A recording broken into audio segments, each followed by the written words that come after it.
Halo, assalamualaikum. Kembali lagi bersama Ibu Ruby. Kali ini kita membahas tentang aliran filsafat.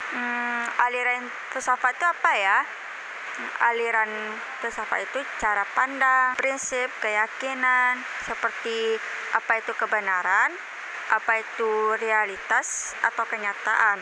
Ibaratnya, aliran filsafat itu seperti berbagai kacamata untuk melihat dunia.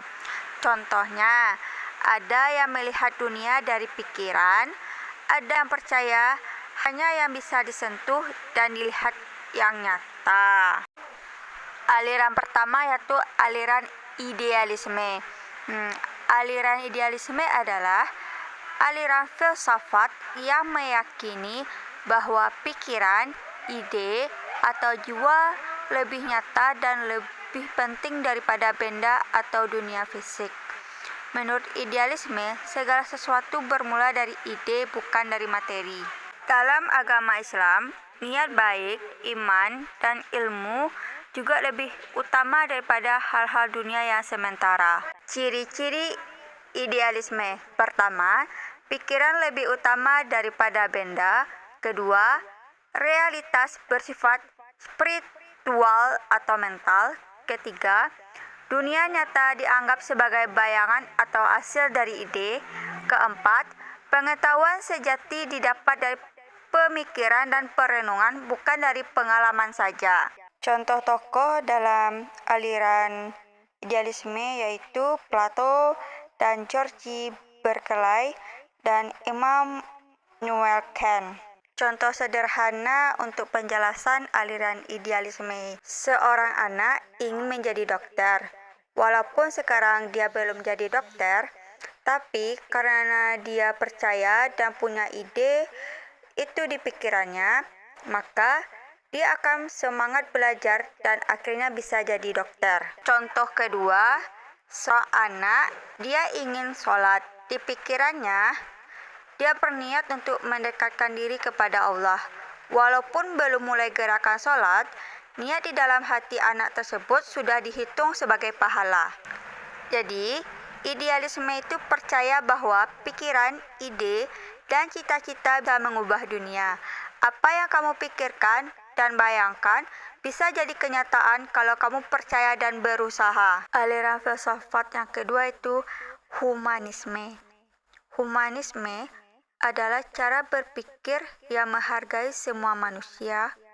Humanisme percaya bahwa setiap orang itu berharga dan punya potensi. Dalam Islam, menghargai manusia, berbuat baik, dan belajar akhlak mulia adalah bentuk dari humanisme Islami. Ciri-ciri aliran humanisme yang pertama, menghargai martabat dan hak asasi manusia.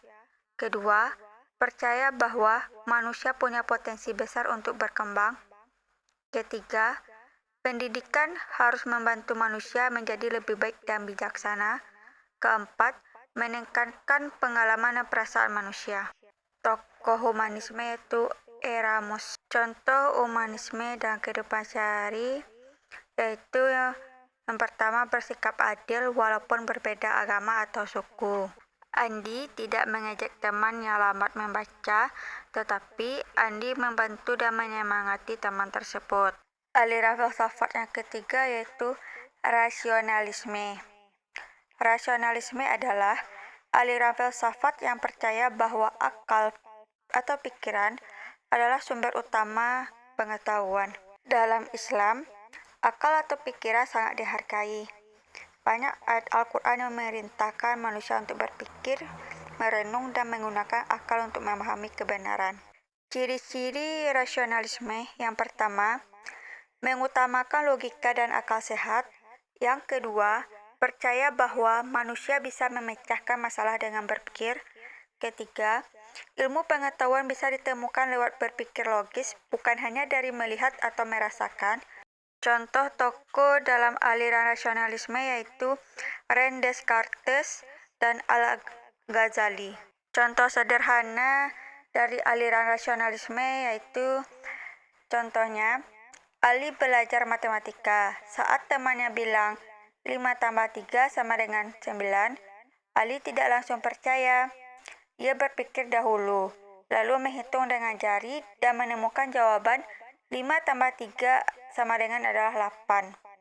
Ini contoh menggunakan akal untuk mencari sebuah kebenaran. Contoh selanjutnya yaitu, ketika belajar sains, anak diajak melihat bagaimana Allah menciptakan alam dengan rapi dan logis, seperti sistem planet atau tubuh manusia. Aliran filsafat yang keempat yaitu aliran empirisme. Empirisme adalah aliran filsafat yang percaya bahwa pengetahuan berasal dari pengalaman. Kita belajar sesuatu karena melihat, mendengar, menyentuh, mencium, atau merasakannya.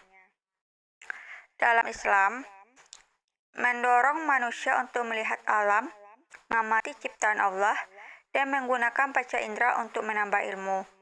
Namun, dalam Islam, pengalaman harus dipandu oleh wahyu, Al-Quran, dan hadis agar tidak sesat.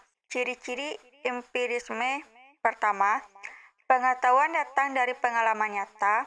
Kedua, indera seperti mata, telinga, kulit, dan lainnya adalah alat utama untuk mengetahui. Ketiga, percaya setelah melihat atau mengalami sendiri. Keempat, belajar harus dilakukan melewat percobaan, pengamatan, dan latihan.